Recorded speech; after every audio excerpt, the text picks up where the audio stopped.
से बोलिए बागेश्वर धाम की।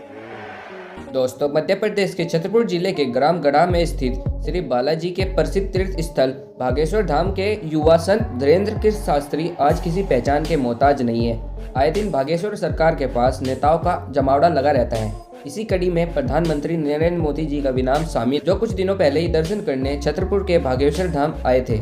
और दोस्तों, देश के प्रधानमंत्री ही नहीं बल्कि बॉलीवुड के कई दिग्गज भी बागेश्वर धाम आए दिन दर्शन करने के लिए वहां पहुंच ही जाते हैं। मध्य प्रदेश के छतरपुर ग्राम गढ़ा में स्थित प्रसिद्ध तीर्थ स्थल बागेश्वर सरकार इन दिनों पूरे भारत में चर्चा का विषय बना हुआ है और बागेश्वर धाम में रोजाना लाखों की तादाद में भक्त अपनी मनोकामनाओं को लेकर पहुंच जाते हैं। बताया जा रहा है कि बागेश्वर धाम के मुखिया पंडित धीरेन्द्र शास्त्री भक्त को देखते ही उनके मन में क्या चल रहा है ये सब कुछ जान लेते हैं। बागेश्वर धाम में आप जैसे ही पहुंचते हैं, आपके ऊपर जो भी साया है वो अपने आप ही उतर जाता है। दोस्तों, इतना ही नहीं, पंडित धीरेन्द्र शास्त्री की कृपा से धाम में हर दिन भंडारा लगा रहता है, जहां पर लाखों लोग भंडारे में शामिल भी करते हैं। बाबा जी का असली नाम श्री धीरेन्द्र कृष्ण शास्त्री है।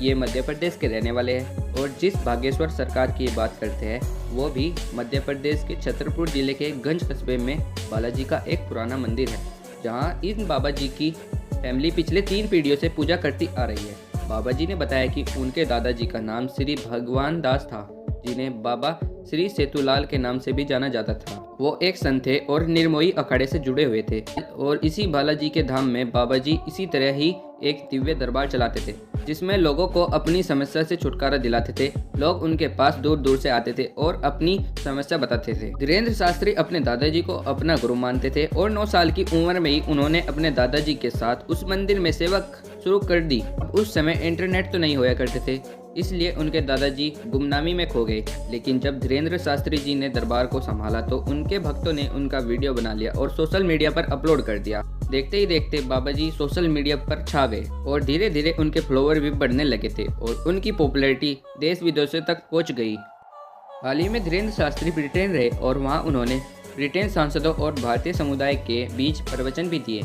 बाबा जी का जन्म मध्य प्रदेश के छतरपुर में 4 जुलाई 1996 को एक बहुत ही ज़्यादा गरीब परिवार में हुआ।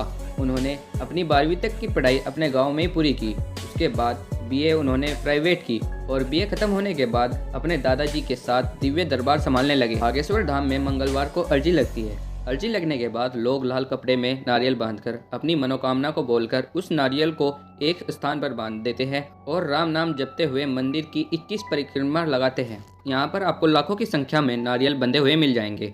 मंदिर के पास ही गुरुजी का दरबार लगता है, जहाँ हजारों लोग अपनी समस्याओं को लेकर आते हैं। उन हजारों लोगों में धीरेन्द्र शास्त्री किसी का भी नाम लेकर बुलाते हैं। वो व्यक्ति जब तक उनके पास पहुँचता है तब तक धीरेन्द्र शास्त्री जी एक पर्चे पर उनका नाम, पता और उनकी समस्या का हल क्या होगा ये सब लिख देते हैं। लोग हैरान है कि ये व्यक्ति किस तरह दूर दूर से आए अनजान लोगों के नाम से बुलाते हैं और कहते हैं कि आओ तुम्हारी अर्जी लगी है। यकीन मानिए, अगर आप वहाँ जाएंगे आप भी आश्चर्यचकित हो जाएंगे।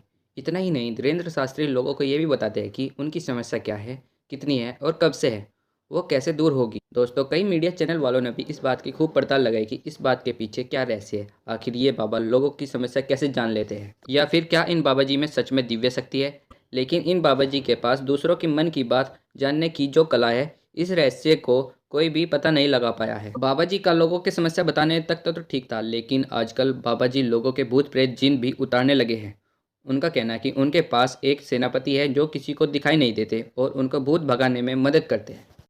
दोस्तों, बाबा जी की पॉपुलैरिटी आजकल इतनी बढ़ गई है कि ये मध्य प्रदेश के अलावा दूसरे शहरों में भी दरबार लगाते हैं। इस पर बाबा जी का कहना है कि मध्य प्रदेश में आकर इस पर लाखों लोगों का पर्चा भरना संभव नहीं होता, इसलिए हम खुद ही लोगों के पास जाकर शहर में दरबार लगाते हैं ताकि ज़्यादा से ज़्यादा लोगों की समस्या दूर हो सके। दोस्तों, बाबा जी का ये दरबार बिल्कुल निःशुल्क होता है। इसके लिए किसी से भी किसी तरह का पैसा नहीं लिया जाता।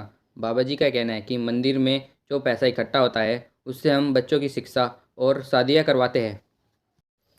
अब दोस्तों, ये बाबा चाहे सच्चे हो या झूठे, इनके लिए लोगों की आस्था तो सच्ची ही है, इसलिए लाखों लोग उनके दरबार में दूर दूर से समस्याओं का समाधान पूछने के लिए आते हैं। हमारी तो यही प्रार्थना है कि ये बाबा जी किसी भी कंट्रोवर्सी में न फंसे। दोस्तों, इन सब सोशल मीडिया बाबाओं के बीच में हमें नहीं ये बोलना चाहिए कि हमारे सनातन धर्म में ऐसे भी बाबा है जो इंटरनेट और सोशल मीडिया की दुनिया से काफ़ी दूर है और अपनी सच्ची साधना और तपस्या में लीन है, जिसका हमें सम्मान करना चाहिए।